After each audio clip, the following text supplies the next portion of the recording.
daunnya lebih banyak, tapi buahnya kayak kurang menurut saya di lahan saya ini.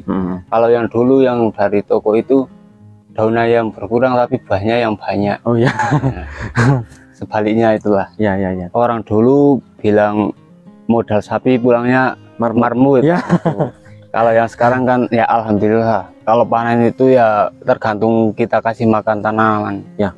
Kalau sering kasih tanam itu bisa 50-an lebih lah. Ya, khususnya bagi petani Indonesia, petani muda maupun tua, kita cintai pekerjaan kita sebagai petani dan cintai tanah kita, memakai produk sendiri dari kakek moyang kita lah. Itu kan dulu pakai pupuk kandang. Dan cintailah tanaman kita sebaik mungkin.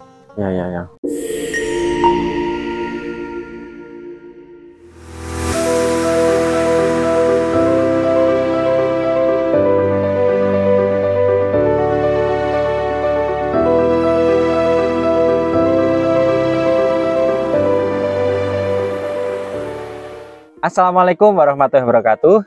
Halo sahabat benih online. Kali ini kembali lagi dengan saya di review petani. Saya berada di daerah Jengkol, Kecamatan Garung, Kabupaten Wonosobo. Kali ini saya berada di lahan cabai rawit merah yang istimewanya adalah cabai rawit merah ini menghasilkan potensi yang cukup baik tanpa pupuk dasar. Dan ini sudah ke 9 kali panen. Langsung saja di sebelah saya sudah ada petaninya langsung, Mas Budi di sini. Halo Mas Budi, sehat Mas Budi? Alhamdulillah. Alhamdulillah. Mas Budi boleh perkenalkan diri secara singkat, silahkan. Assalamualaikum warahmatullahi wabarakatuh. Nama saya Budi dari Siwuran, Kecamatan Garung, Wonosobo. Nah, lahannya Mas Budi ini berada di daerah Jengkol, berarti di dusun sebelahnya ya Mas? Ya. Di desa sebelahnya. Mas Budi ini sebagai petani kira-kira sudah berapa lama Mas? Baru 3 tahunan lah. Baru 3 tahunan. Profesi sebagai petani Mas Budi ini ada sambilan yang lain atau murni sebagai petani Mas? Kalau sekarang ya sudah murni. Kalau dulu sambil jualan pedagang sayur. Sekarang murni sebagai petani. Ya. Berarti kesehariannya di lahannya Mas? Ya. Nah ini kan Mas Budi ini kan menanam cabai, varietasnya apa Mas kalau boleh tahu? Salakan. Salakan. Nah, varietas Salakan dari Rajasid ya Mas? Iya. Salakan dari Rajasid ini infonya nih Mas yang saya dengarkan tanpa pupuk dasar. Iya, betul. Itu merupakan lahan dari awal, boleh diceritakan nggak Mas untuk pengolahan lahannya seperti apa Mas? Bisa. Ya ini dari awal saya balik bedeng, ya, langsung tutup mulsa. Balik bedeng berarti pindah dari jalan, ya, jalannya jadi bedengan. Oh ya, jalan. Oh gitu, berarti apa bedengannya tuh digeser ya Mas, ibaratnya digeser. Itu sebelumnya lahan apa Mas?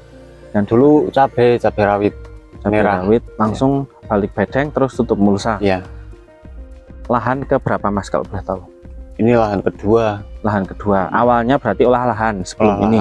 Ya. Tapi yang sekarang ini kan tidak olah lahan. Nah, dari awal olah lahan seperti apa Mas? Setelah dibalik bedeng terus dibalik langsung tutup mulsa, nggak diapa-apain, nggak dikasih pupuk, nggak dikasih dolomit, nggak dikasih apa-apa lah. Terus treatmentnya yang dilakukan dari pindah tanam atau misalkan mau sebelum ditanam ya?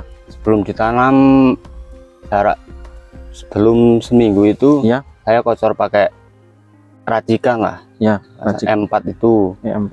Lalu kalau besok mau tanam dikasih 3 bahan aktif. 3 bahan aktif itu apa Mas kalau boleh tahu? Silika karbon, asam amino, fosfat cair. Oh, fosfat cair ya, itu memang menunjang untuk pertumbuhannya semua ya Mas ya. Setelah itu bagaimana Mas? Besoknya kan ditanam ya.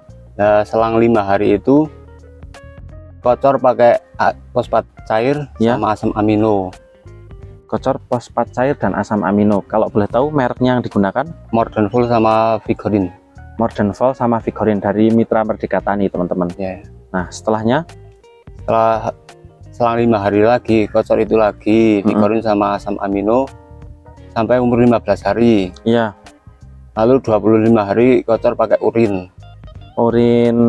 kambing sudah fermentasi 2 kali umur 25 hari sama 35. Oh iya, berarti oh ya Mas, berarti dari awal hanya menggunakan 3 bahan aktif itu. Silika karbon, asam amino dan fosfat cair. Itu dikocor awalnya seminggu sebelum tanamannya ditanam. Itu yang sebelum seminggu itu pakai urin. Oh, pakai urin sama M4 itu ya, racikan. Lalu, itu ya besoknya mau tanam baru silika karbon, vigorin sama itu apa morden itu. Nah, lalu ditanam terus 5 hari kemudian diulang lagi ya, seperti itu kocor. Oh ya. Nah ini kan infonya kan cabenya salakan ya. Tapi salakan dari benih atau bagaimana Mas? Ini turunan. Jadi turunan dari salakan rajasit ya? Ya. Itu bijinya bikin sendiri? Itu tangga yang bikin. Oh gitu. Nah kenapa Mas awalnya sebelum kembali lagi ke pengolahan lahan ya, kenapa milih benih cabai dari turunan itu Mas? Awalnya mungkin ada apa? Karena lahannya sudah kosong. Oh ya, karena jadi cepet-cepet lah. Oh jadi memang benihnya itu beli ya, tetangga. Karena sudah keburu kosong, jadi beliau ini belum sempat untuk menyemai ya Mas. Jadi beli yang sudah jadi gitu. Ya ini sambil ngerokok ya Mas, biar lebih santai. Nah selanjutnya Mas, setelah 5 hari itu kan dikocor, diulang lagi yang 3 bahan tadi ya. Silika karbon, vigorin, sama mordenfol. Nah setelah itu umur berapa lagi dilakukan seperti itu lagi Mas? Umur 25 sama 35 pakai urin. 25 sama 35 pakai urin lagi ya. Berarti setelah 5 hari setelah tanam itu sampai umur 25 dan 35 itu perawatannya apa Mas yang dilakukan? Spray untuk hama misalkan ya? Atau saya apa? Dari awal sampai itu pentil Pak ya, katanya sampai buah pertama ya, buah pertama itu pakai 3 bahan aktif ya. Itu diseling. Pertama itu? Pakai vigorin sama insek ya. Selang 5 hari insek sama morden itu. Ya inseknya itu mungkin sejenis abamectin gitu ya Mas, untuk menanggulangi keritingnya itu, trip itu ya. Tapi selama umur 5 sampai 20 sampai 35 hari tadi kendalanya apa Mas? Karena kan mengingat tidak ada pupuk dasarnya ya. Yang dirasakan jenengan. Kendalanya itu hidupnya ya kurang sempurna lah. Pertama mungkin kelihatan lebih lambat mungkin ya, pertumbuhannya. Tapi setelah jenengan menyadari lebih lambat itu sempat khawatir nggak Mas? Ya sempat khawatir. Tapi kan dilihat dari segi pupuk sama daunnya itu umur 40 itu mulai hijau. Ya. Mulai terlihat bagus gitu ya. Jadi emang karena efeknya tidak menggunakan pupuk dasar, awalnya mungkin treatment sederhana dan dengan pupuk istilahnya pupuk organik semua ya Mas ya. Itu memang terlihat lebih lambat gitu ya. Ya. Setelah 35 hari Mas, penanganan apa yang dilakukan Mas? Ya paling spray sama pupuk dasar susulan. Pupuk susulannya yang digunakan pakai Yaramila unik sama kompos mix campur. Yaramila unik sama kompos mix plus itu ya? Ya. Sejenis pupuk organik lagi. Itu dicampur dengan komposisi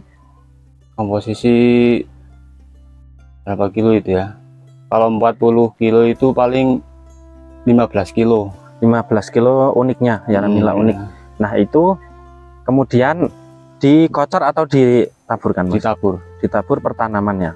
Enggak, itu satu taburan dimakan 2 tanaman. Oh jadi di antara lubang tanamnya ada selah untuk masukkan itu pupuk susulannya. Ya. Nah untuk rintangannya Mas, sampai dengan umur mulai tunas, kelihatan buahnya pertama itu yang paling berat apa Mas rintangannya? Yang paling berat ya paling itu lah. Kalau kuning sih udah ada anunya lah, ya. Pakai Vitaron. Tapi yang paling berat itu lambatnya dan omongan tetangga mungkin ya Mas. Omongan tetangga itu lebih berat lagi ya Mas. Jadi kelihatannya mungkin Mas Budi ini kan lahannya cukup terbuka ya, ini teman-teman nanti bisa dilihat videonya. Tetangganya juga menanam hampir pertanian yang hampir sejenis, mungkin kalau umurnya hampir sama tapi kok lebih lambat gitu ya Mas ya. Terus mungkin kalau bahasanya orang sih dene tandurannya kayak gini gitu. Iya. Nah tapi karena ketelatenan itu mulai 45 hari sudah terlihat hijau gitu teman-teman. Nah setelahnya Mas, untuk pengendalian hamanya sendiri ini kan cukup baik ya Mas. Selain menggunakan Abamectin apa Mas? Paling kalau ada hama itu pakai metomil hama ulat ya mungkin. Ulat. Itu serangannya ulat. Paling yang sering itu Abamectin lah. Abamectin. Dan lalat buahnya seperti apa Mas? Lalat buah pakai Indocron dulu, ya. Tapi kurang. Masih ada terus, lalu saya pakai itu kapur barus. Oh ya, yang seperti kemarin kita bahas juga di budidaya yang ada di kandangan daerah Temau itu pakai kapur barus untuk mengusir lalat buah itu. Itu cukup efektif ya Mas? Iya. Ya. Nah selanjutnya Mas, dari mulai buah itu panenan pertama dapat berapa Mas? 1 kilo. 1 kilo dari sekitar 5.000 tanaman. 5.000 tanaman. Cukup ini ya, mengkhawatirkan awalnya ya Mas? Mengkhawatirkan ya. Tapi kalau lihat buahnya enggak, cuman yang merah itu yang khawatir. Kalau cuma 1 kilo, tapi kalau lihat dari segi buahnya itu ya lumayan lah, lumayan banyak. Ya. Nah untuk pupuk pembuahannya sendiri Mas, ada nggak Mas? Ada, pakai Kalinet. Pak Kalinet ini berarti penggemarnya MMT ini teman-teman. Ya. Soalnya pupuknya yang digunakan dari MMT semua. Nah menggunakan Kalinet itu dari buahnya mulai terlihat sampai berapa hari sekali atau seperti apa Mas? Dari umur sekitar berapa ya? 65-an lah. 65 hari. Kalau petani lain kan dari 45, 50, saya dari 65 atau 70 lah itu. Udah mulai Kalinet. Mulai menggunakan Kalinet dengan dosis sesuai anjurannya. Sesuai anjuran. Ya. Sampai nanti berapa hari sekali biasanya Mas Kalinet itu masuk? Kalinet itu tergantung Mas. Tergantung, kalau muncul bunga udah banyak, saya sudah nggak pakai. Ya. Nanti pakai itulah fungi-fungi itu. Ya. Nanti kalau buahnya udah dipetik banyak, tembak lagi pakai Kalinet. Ya. Nah tadi kan saya sempat dengar ini Mas, untuk penanganan pateknya itu Mas Budi tadi sempat menyampaikan jadi kadang dari 3 kantong itu setelah panen itu paling yang terkena patek hanya kurang lebih 5 butiran ya Mas. 5 biji. Itu penanganannya apa Mas kalau untuk pencegahannya patek antraknosa? Pencegahan itu saya pakai Hexakar itu sama Cabriotop. Hexakar sama Cabriotop ya. Bahan aktif. Sisanya pakai Abamectin. Hanya itu ya Mas. Berarti memang tergolong lebih hemat ya Mas. Lebih hemat. Untuk Hexakarnya dan Cabriotopnya itu setiap penyemprotan masuk atau seperti apa Mas? Masuk terus itu. Masuk terus. Di mix dengan Abamectin. Ya. Berarti untuk Hexakar dan Cabriotopnya itu selalu di mix atau bisa dipisah? Nah, Mas Budi yang di mix terus dan masuk Abamectin terus gitu ya. Ya. Nah untuk bulainya ini Mas, ini kan juga termasuknya, saya malah lihat kan ada yang mulai memudar ya. Bulainya. Itu penanganannya dengan apa Mas? Saya memakai Vitaron. Vitaron lagi. SL. Ya, Vitaron SL dari umur 10 hari saya sudah mulai masuk. Ya. Mulai masuk dari umur 10 hari sampai dengan 45 atau 50 hari lah itu. Malah itu untuk imunisasi bulenya mungkin ya Mas ya. Jadi memang beberapa orang di sini sempat, petani-petani sempat apa ya, sempat mungkin sedikit heran ya, karena ada yang dari kecil sudah menguning tapi malah kuningnya agak memudar ya Mas. Ya, siap. Itu mungkin bisa diterapkan nanti di budidaya yang sedang teman-teman lakukan. Selanjutnya, saat ini kan ini menggunakan bibit turunan dari Salakan Rajasid. Kelebihan dan kekurangannya apa Mas? Kalau kelebihannya ya lebih lah, daunnya lebih banyak, tapi buahnya kayak kurang menurut saya di lahan saya ini. Kalau yang dulu yang dari toko itu daunnya yang berkurang tapi buahnya yang banyak. Oh ya. Sebaliknya itulah. Ya. Tapi masih dalam batas wajar ya Mas. Ya. Belum yang tidak sampai parah banget gitu ya. Ya. Jadi walaupun mungkin bibit turunan itu menurut Mas Budi daunnya agak terlalu banyak tapi buahnya yang lebih sedikit gitu ya, daripada benih yang memang pabrikan. Tapi dari sisi perawatan mungkin yang kali ini lebih ringan gitu ya Mas. Insya Allah lebih ringan. Insya Allah lebih dari ringan. Tanaman yang kemarin lah. Ya. Orang dulu bilang modal sapi pulangnya marmut. Ya. Kalau yang sekarang kan ya alhamdulillah modal ringan, alhamdulillah ada kelebihannya. Ya.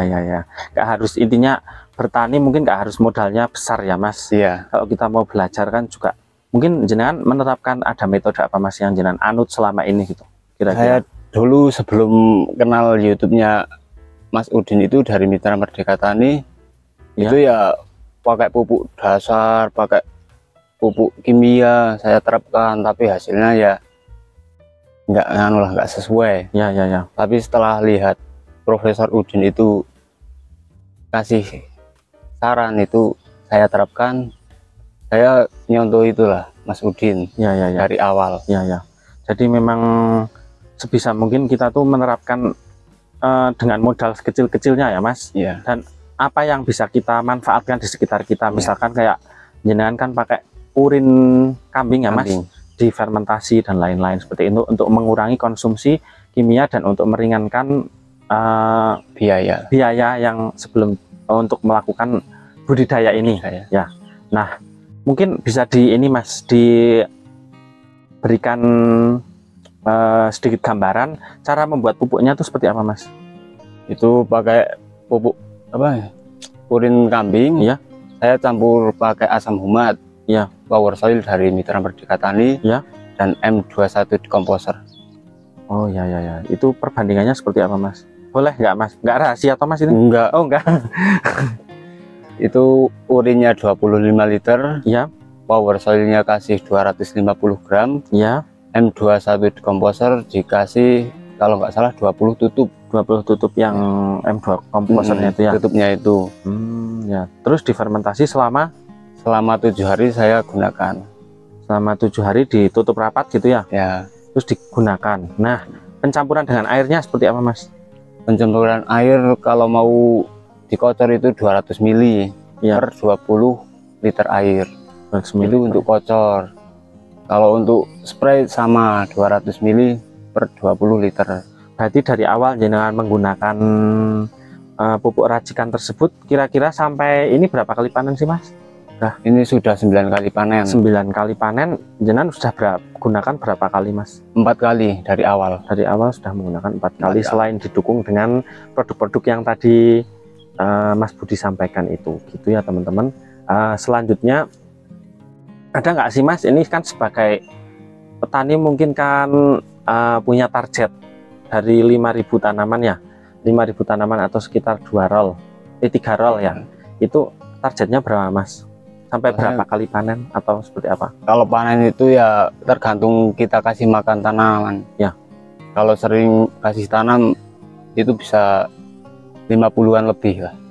Targetnya mungkin sampai 50-an lebih ya Mas? 50 kali lebih.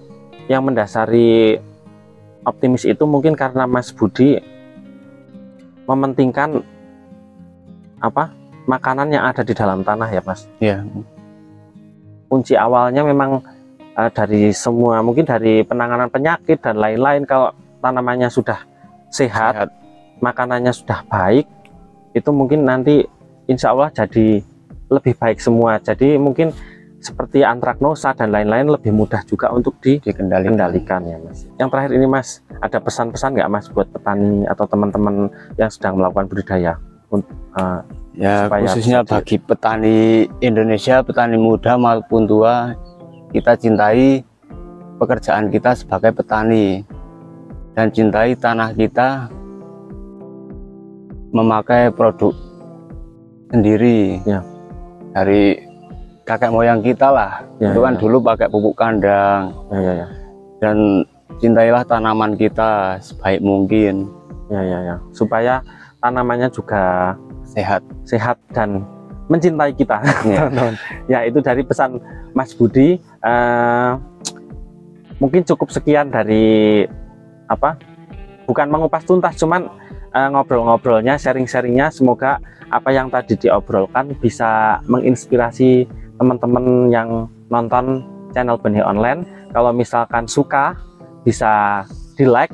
Jika ada pertanyaan juga bisa komen di kolom komentar, dan jangan lupa di subscribe.